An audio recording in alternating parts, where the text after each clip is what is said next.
I'm not sure what to think anymore. I mean, it's not like anything was clear-cut before, but the world just continues to make less and less sense. I opened up the contingency file. This is what it contained. Failsafe. Agent incapacitated. Alias Jack Rust. Identity redacted. Custom message. Hello there. If you're hearing this, I suppose I'm out of commission. Shame, I guess. I'm going to assume that we've at least made it to the terminal. Here's what you need to do. Get on the train. Do so as soon as it comes. There's only a 10-second window where it'll be open for anybody. Now, it's going to be the 5th. Count them. 5th stop. You'll need to get off. There won't be any announcements. No indications. Nothing. Do not fall asleep. Just pay attention. This train goes fast, but it'll take some time. Be patient. While you're in there, do not look out the windows. There's nothing to look at anyway. You'll be in a tunnel. Nevertheless, it's better for you to refrain from doing so. You see, we've been having problems recently. Sometimes, something stares back at you, and you can't really look away. Now, what I'm going to mention next isn't likely. I'd say it's a 1 in 1,000 chance, but you don't have the means to deal with it, so you'll need a heads up. If on any of the stops you see or hear the door opening, hide under the seats. There shouldn't be anybody getting on right now. Just close your eyes and wait for them to leave. Now, if they're still here after the 4th stop, I'm sorry. Once you've arrived at the 5th, get out. It'll be another terminal, a very small one. There should be stairs to the right and a ladder to the left. Do not even think about going down the stairs. As you go up the ladder, it should start getting darker. Don't worry, this is what's supposed to happen. Keep feeling upwards. Eventually, you should touch something solid. It's a fake rock. Push it up and climb out. Put it back when you're done. You should now be in a dead wheat field. This is Texas, between Crockett and Sutton County, to be specific. Start looking around. There should be a small, abandoned farmhouse, visible a few miles in the distance. Go toward it. Once you've gone in, look for a basement. The place isn't big. You should find it easy enough. Once you have, go down there.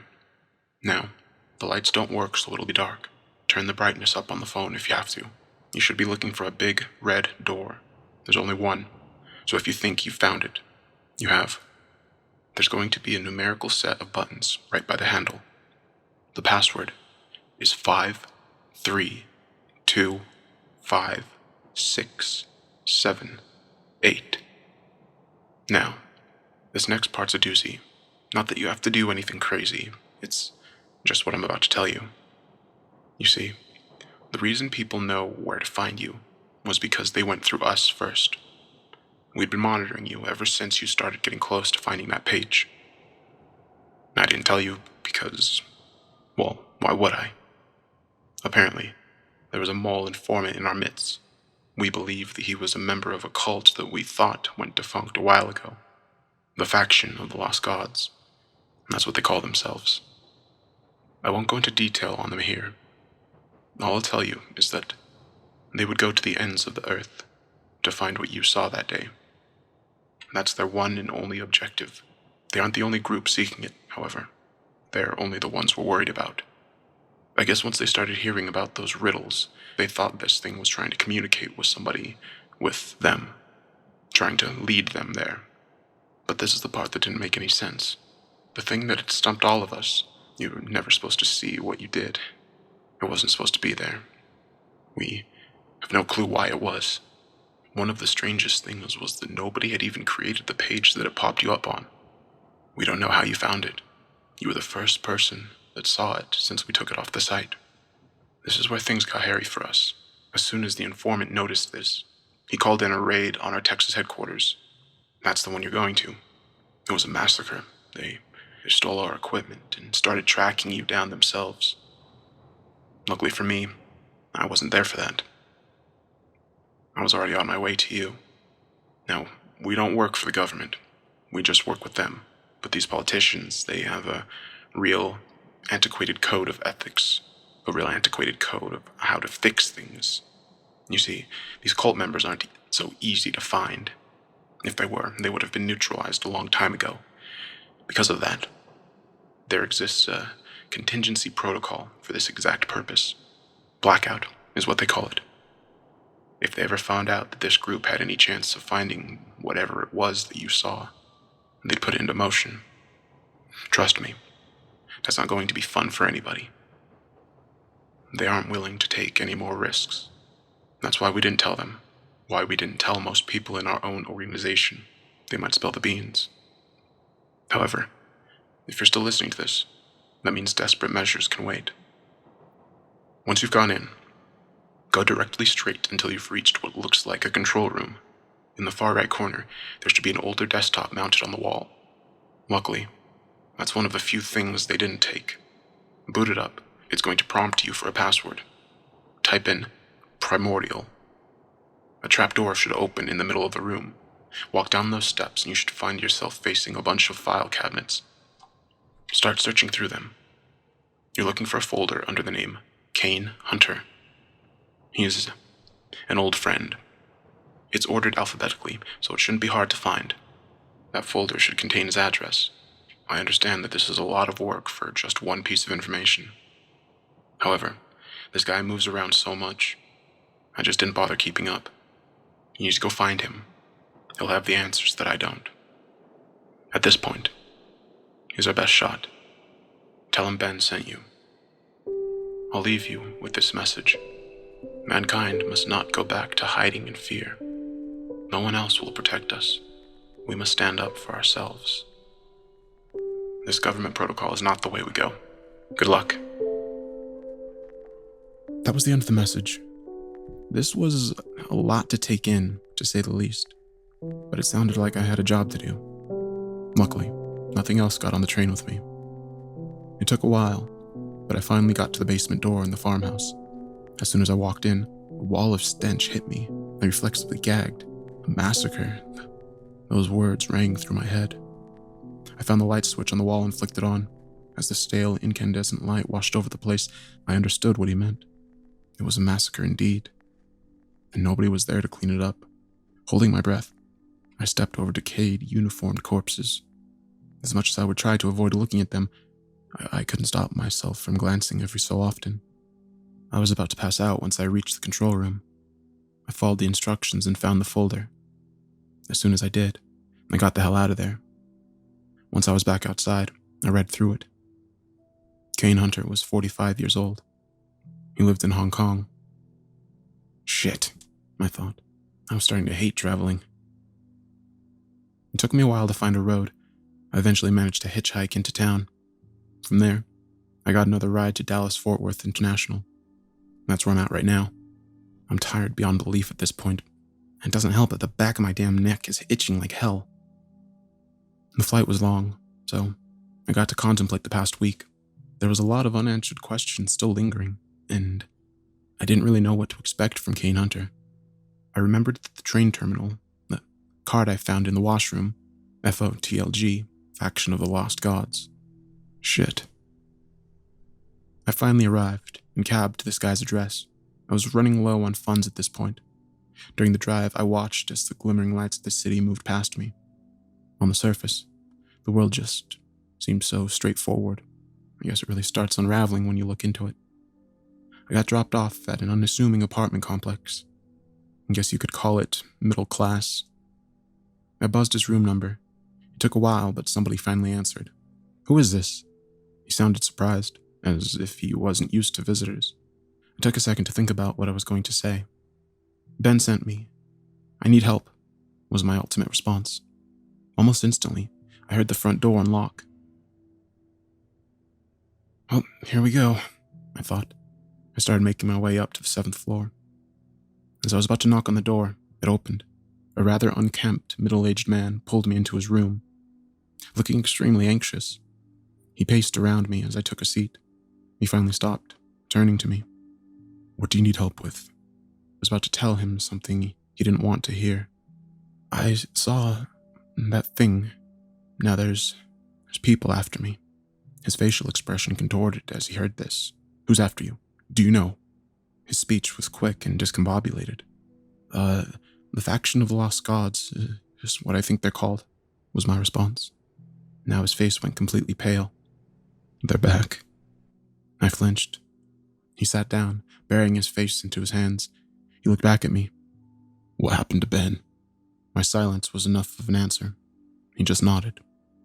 He was a good guy. I just nodded back at his response. I heard him mumble something under his breath, but I couldn't make it out. Now it was time for me to ask the big question, the question that nobody seemed to have the answer to. What was it that I saw? He just stared at me for a few seconds. Then he finally spoke up. I used to work on a space station named Kronos 1.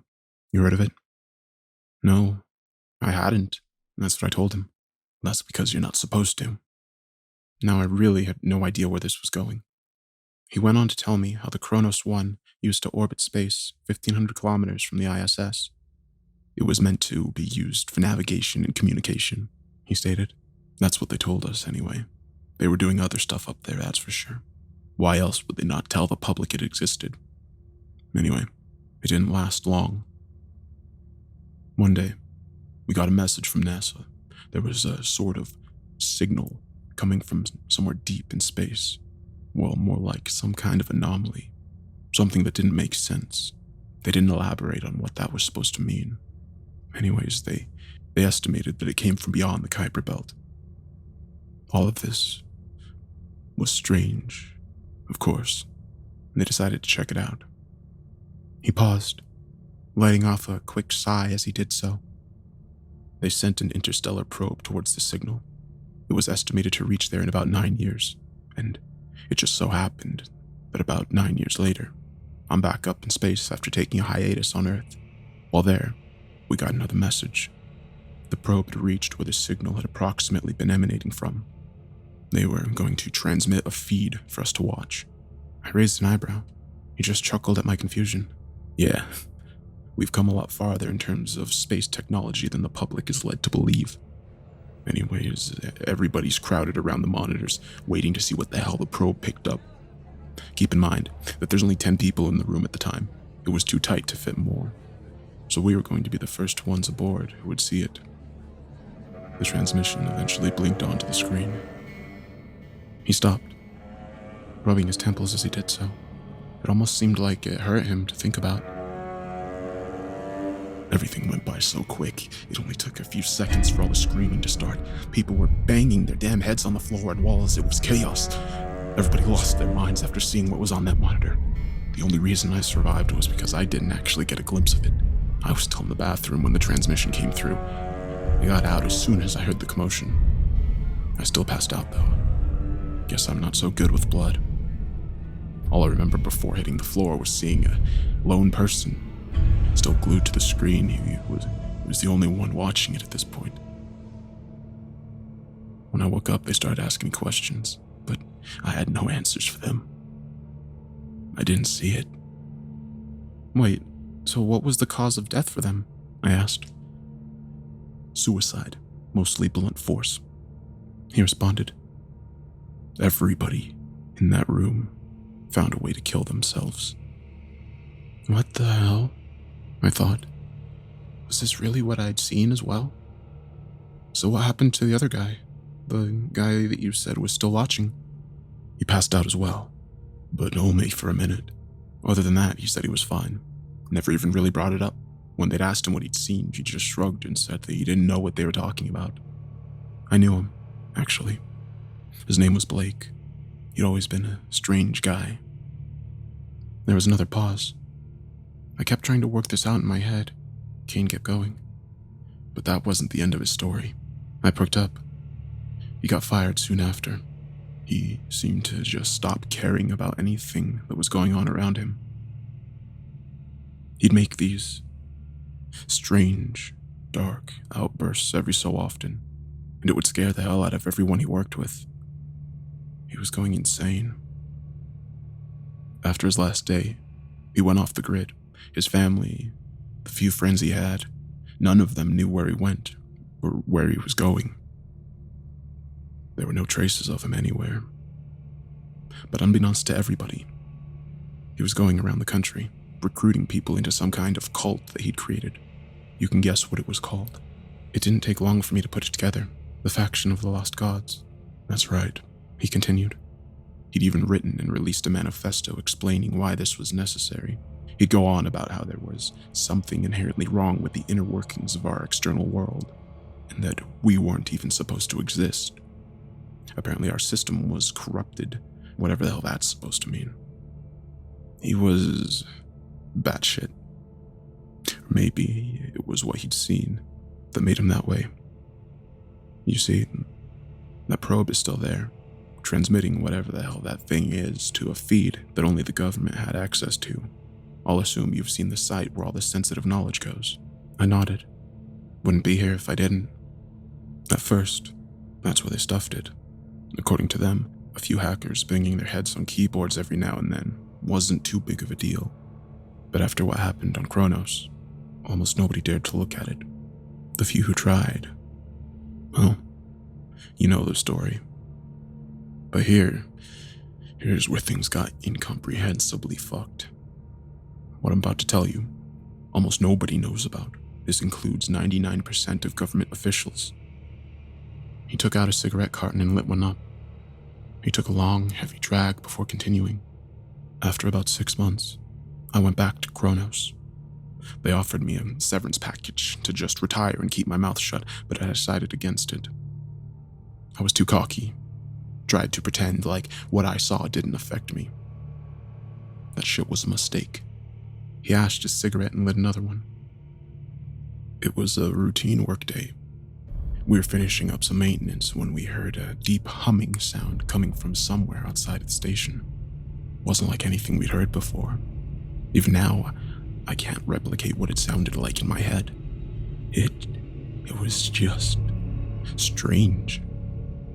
A bunch of people started staring out the windows just to see what was happening.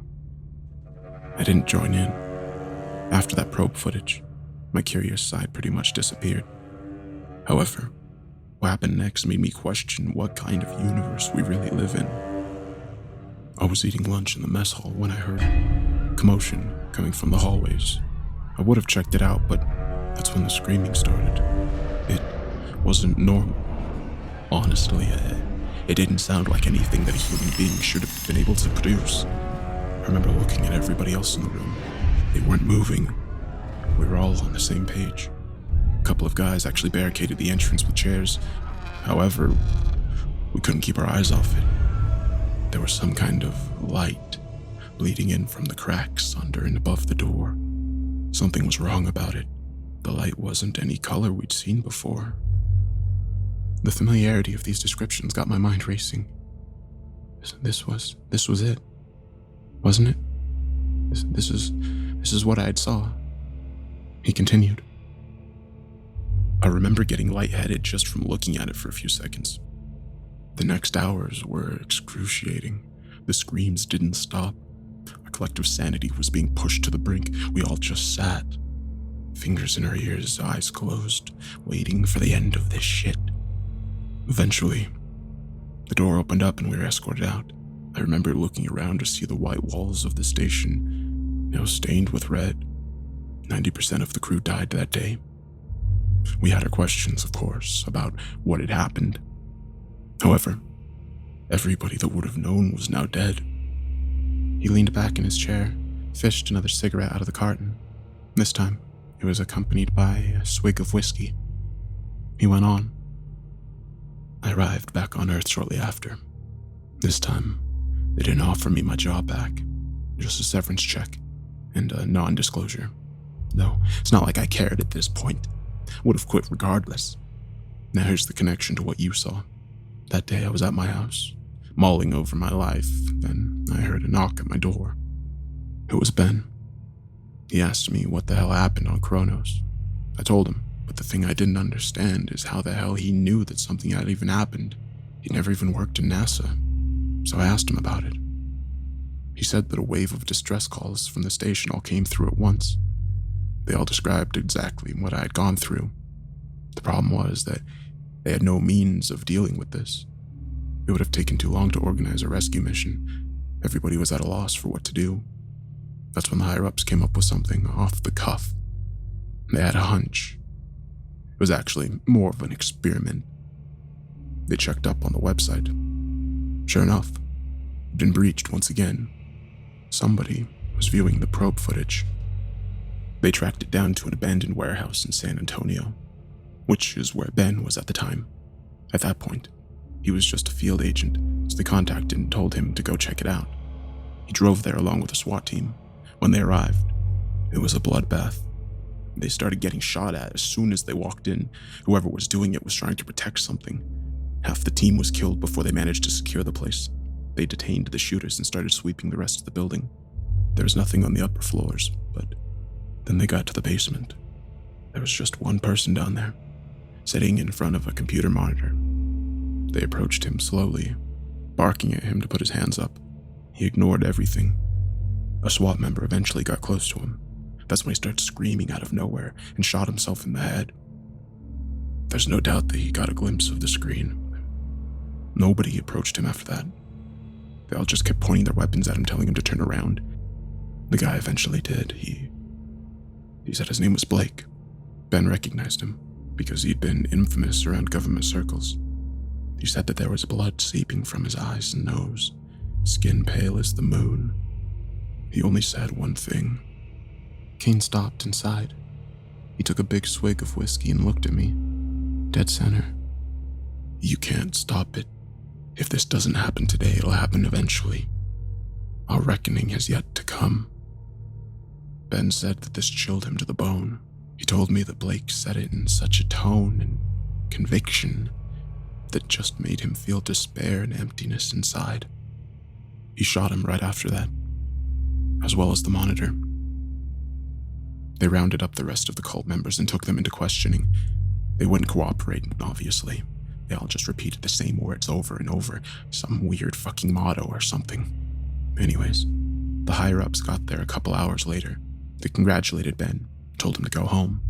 The distress reports had finally stopped coming in from the Kronos. Wait, I interjected. These reports, did they stop as soon as Blake got shot? Kane chuckled. It was a dry one. No humor in it. Yeah, he continued. You're figuring it out, aren't you? Here's the conclusion they came to. Whatever that probe was picking up, whatever Blake was watching, it was watching him back. Somehow they were communicating with each other. This was horrifying to think about. Kane continued. He was sending something towards Earth, something beyond our comprehension that we were never meant to see. Who the hell knows what it wants from us? Probably nothing good. Anyways, they decided to make sure that nobody else ever saw it again. They disconnected from the probe, stopped the stream altogether. If we don't seek it out, it won't notice us. Wait, what? I nearly shouted at him. How the hell did I see it then? That's what I was wondering, he said. You got an answer? I tried telling him about the AI, but the words just stumbled out of my mouth into an incoherent mess. He just looked at me in confusion. An AI? What the hell are you talking about? He asked. On the website, there was another prompt. It brought me there. That's how I found it. Prompts? What are you talking about? Screw it, I thought. Clearly didn't know about it. There are still so many questions pressing against my brain anyways, so I didn't linger on this. How many other people do you know that have seen it? I asked. He scoffed. The ones that are alive? You. This sent chills down my spine. He went on, which begs the question, how long did you look at it for? Just a couple of seconds, right? No, I responded. Nearly half a minute. After I said this, his face went blank. I just shrugged. Look, I don't know what to make of any of this, was all I managed to stammer out. With a shocked, contemplative expression on his face, Kane just looked up at the ceiling. As he did this, the words from the contingency message rang through my head. You're the first one that's seen it since we took it down. But why me? Why was I so special? Why did I have to see it? Kane started speaking again. Computers may know more about humanity than we ever will. I just stared at him in confusion. What an odd statement to make. He went on. If it actually was an AI that sent you to that page, maybe it means something. Means something like what? I retorted. Nobody else seems to be able to handle seeing that thing. But like Blake, you appear to be an exception. I really thought about this. He was right, wasn't he? Whatever the hell this thing is, it seemed to push people to the brink of insanity after just a second of exposure. I mean, I sure as hell didn't know what I saw, and I certainly didn't like seeing it. But I was more or less in a normal state of mind. However, there was one more question I couldn't ignore. These members of the cult that were detained, they weren't the only ones, were they? There were other members. Kane nodded. They tried to tell ourselves that they were it. That this was done. That's what everybody wanted to believe. Underestimating Blake's influence was the biggest mistake they could have made. At this point, I didn't know what to think anymore. I needed a break from this discussion. I asked him if there was somewhere I could rest. He told me there was a spare mattress in the closet. I need to sleep, but not before I finish getting this out. A million thoughts are still running through my head as I record this. Ben said that this guy was our best shot, but nothing's been resolved. Hell, what was he supposed to do? Maybe this blackout contingency was necessary. If everything I've heard is true, it might be the only option. God, this itch in the back of my neck is killing me. Anyways, it looks like I'm going to have to make a decision soon. Update. Kane and I just heard somebody trying to open the door. He took a look through the peephole and told me that there are people in masks standing outside. This is not good.